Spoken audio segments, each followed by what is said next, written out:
ஆவடியில் இயங்கி வரும் மதுபான கடையில் டெபிட் கார்டு மூலம் மது கேட்ட வாடிக்கையாளரிடம் கூட்டம் அதிகமாக இருந்ததால் சிறிது நேரம் கழித்து வரக்கூறிய விற்பனையாளரை தாக்க முயன்ற சிசிடிவி காட்சிகள் வெளியாகியுள்ளது. இதுகுறித்த கூடுதல் விவரங்களோடு இணைகிறார் எமது செய்தியாளர் காண்டிபன். விவரங்கள் என்ன?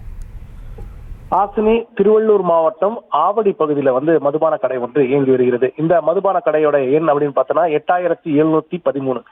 இந்த மதுபான கடையில நேற்று இரவு ஒரு 9:40 மணிக்கு ஒரு நபர் மதுபானத்தை கேட்டிருக்கிறார். குறிப்பாக டெபிட் கார்டு மூலமாக மதுபானத்தை கொடுக்க கேட்டிருக்கிறார். கூட்டம் அதிகமாக இருந்த காரணத்தினால் சிறிது நேரம் கழித்து கொடுப்பதாக மதுபான விற்பனையாளர் தெரிவித்ததை தொடர்ந்து வந்திருந்த அந்த நபர் கடும் ஆத்திரத்திற்குள்ளாகி மதுபான கடைக்கு முன்பு இருந்த அந்த இரும்பு கம்பிகளை உடைக்கக்கூடிய முயற்சியில ஈடுபட்டிருக்கிறார். அதே நேரத்துல அவரை தாக்குவதற்கும் முயற்சித்திருக்கிறார். இந்த நிலையில அங்க மேற்பார்வையாளர் வந்த போது அவரை மடக்கி பிடித்து போலீசாரிடம் ஒப்படைக்க முயற்சித்த போது அங்கிருந்து தப்பி சென்றதாக கூறப்படுகிறது. குறிப்பாக அந்த சிறிது நேரம் காத்திருக்க சொன்னதுதான் காரணம் என்று அவங்க மதுபான விற்பனையாளர் தரப்புல தெரிவிக்கப்படுகிறது.